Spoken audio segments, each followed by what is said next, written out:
મંડળી ગેરકાયદેસર છે, તમે આ ટોળું ભેગું કર્યું છે ગેરકાયદેસર છે, એટલે અહીંયા તમે કેશો તેમ ચાલવાનું છે.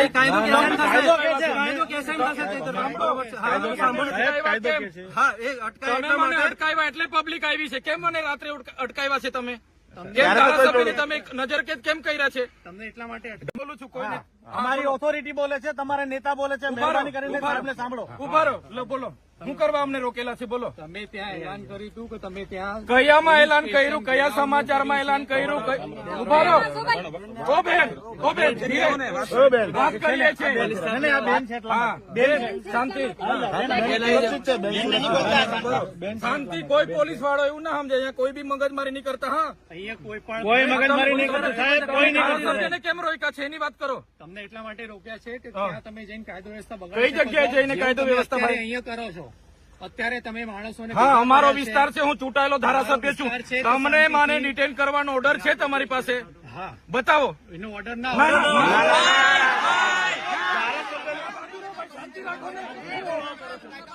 શાંતિ રાખો તમે. ધારાસભ્યના ઘરે પોલીસ મૂકવાની જોગવાઈ તમારામાં કોણે તમને સત્તા આપી છે ભાઈ? રાતે કોણે પોલીસ મૂકી હતી મારા ઘરે? બંદોબસ્ત બધી જગ્યાએ થયા છે. લોકો કઈ અમે બોલાવીને ગેરકાયદેસર મંડી નથી બની. સાંભળો તમે 10 ગાડીઓ લઈને અમને અટકાવવા કેમ આવ્યા છો ભાઈ? કારણ કે આટલું લોકો તમે ભેગા કર્યા છે એટલા માટે. હું એકલો જ હતો, કોઈ લોકો નતા. તમે મને અટકાવ્યો ત્યારે અમારા ડ્રાઈવર સાથે અમે એકલા જ હતા. એટલે આવી રીતના વાત નહીં કરવાની. બરાબર, અમે ત્યાં જઈને લોકોને વળતર અપાવીશું. અમે ગુનો કર્યો છે. તમારા પીઆઈ અરજદાર બને, તમારા પીએસઆઈ અરજદાર બને. અમને માથા ભારે સાબિત કરો તમે. એ તમને નોટિસ આપશે ત્યારે તમે. નોટિસ નહીં. નોટિસ ક્યારે? તમે આખો મોરચો લઈને ઘરે દોડી આવો છો ત્યારે નથી તમને ખબર પડતી? એ અમે નથી આપી કોઈને. ના, બિલકુલ નહીં. સાહેબ સમજો. પોલીસને ટેપ પડી ગયેલી છે. એમએલએ સાહેબ સમજો. પોલીસને ઉપરા છાપરી એફઆઈઆર કરો છો. સાહેબ, આપ આપણી રીતે 70 લોકો પર એફઆઈઆર કરી છે. મારે 70 લોકોને લઈને કોર્ટમાં ફરવાનું છે. અરે નથી સાહેબ, હજુ હવે પદયાત્રા કરી એમાં શું થઈ ગયું? તપાસ છે સાહેબ, એને પુરાવા મળે. એટલે તમને અમે વિનંતી કરીએ, તમે જાણી અમે દોડસણ નહીં પેદા કરો. વિનંતી કરીએ છીએ સાહેબ, અમે ત્યાં ટોળું છે સાહેબ. ના, પણ તમે કેમ આ ધક્કા મારો? હવે મને અહીંયા ઉચકી જવાની શું જરૂર પડી? ચાલો ને, મેં આવું છું પોલીસ સ્ટેશને. ચાલો સાહેબ, પણ આ પબ્લિક છે સાહેબ, આપ એકલા હો તો આપનો વિસ્તાર છે, આપ ભરી શકો. અમે 2 એફઆઈઆર, તમારા પોલીસ અધિકારીઓ 2 એફઆઈઆર કરી. મને પૂરી દો. તમને સંતોષ સાહેબ, થાય તો આપને જેલમાં મોકલી નથી આપીશું. સાહેબ, અમને કોઈ સંતોષ તો પછી હું મગજમારી સમજો કરું? સાહેબ, કાયદાનો ભંગ ક્યારે નહીં કર્યો? અરે પણ આ ભાઈ, આ પબ્લિક જોઈ લો. અમને આટલા બધા એમએલએ સાહેબ પર વિશ્વાસ છે. ગાંધીજી હતા ને, અંગ્રેજો સામે લડ્યા હતા, મીઠાનું સત્યાગ્રહ કર્યું હતું, પરમિશન નહોતી લીધી અંગ્રેજો પર. તમારા પર કેટલી વાર લેવાનું? એકાદ વાર આપો છો તમે. મગજ નથી હોતું. એટલે બધા શાંતિ રાખજો. મીઠાનું આપણે સત્યાગ્રહ સાહેબ કે છે, સાહેબ નહીં મારો ભાઈ. પરમિશન નથી લીધું. ભણેલા હોય તો વાંચી લેજો હજુ. જવા દઈ શકીએ કાં તો તમે પોલીસની ગાડીમાં સાહેબ આવી જાઓ પ્રેમથી. ધક્કા મૂકી હું ઉભા કરો છો? અરે પણ અમે તો ભરૂચ જવાના છે. અમારે અંકલેશ્વર જામીન આપવા તમારે તો છે. એનો ગુનો જ નહીં, ભરૂચ નો છે, અમે ભરૂચ જઈએ તમે છીએ. શું કરવા? તમારે લાગેની વળગેની વચ્ચે આવી શું કરવા અમને? તમે કઈને ગુનેગાર છો? તમે ગુનામ પાડવા માંગો છો અમને ઉપરથી. બીજી હજુ એક ફરિયાદ કરવા માંગો છો, અમને જુદા પાડવા માંગો છો. તમે ભાજપના ઝંડા પહેરી લઈ આવો તમે તો સાચી વાત છે. આ વર્દી નહીં સોંપતી, એજન્ટ તરીકે કામ કરો તો. તમારા જ માણસો છે એ કાયદો વ્યવસ્થા અહીંયા કેમ વર્ષોથી રેલીઓ કરે છે, આજે કેમ નહીં કરતા. પરિસ્થિતિ ઉભી થઈ? છે તમે એમને કહો શાંત થાય ને. પરિસ્થિતિ કેમ ઉભી કરી? તમે કેમ આ રસ્તે આવીને મને રોકવાની શું જરૂર પડી?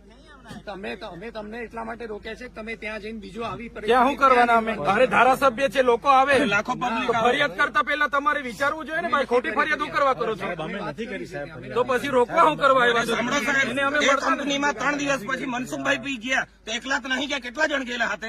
એમના સામે ગુનો દાખલ કર્યો.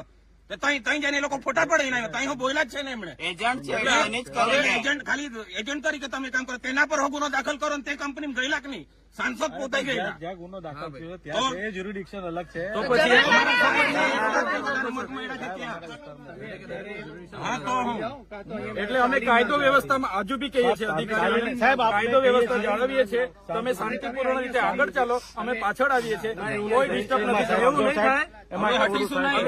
અમે હટીશું નહીં. પોલીસની ગાડીમાં આવી અરે ચાલતા જવાનું છે. ના એવું નહીં થાય.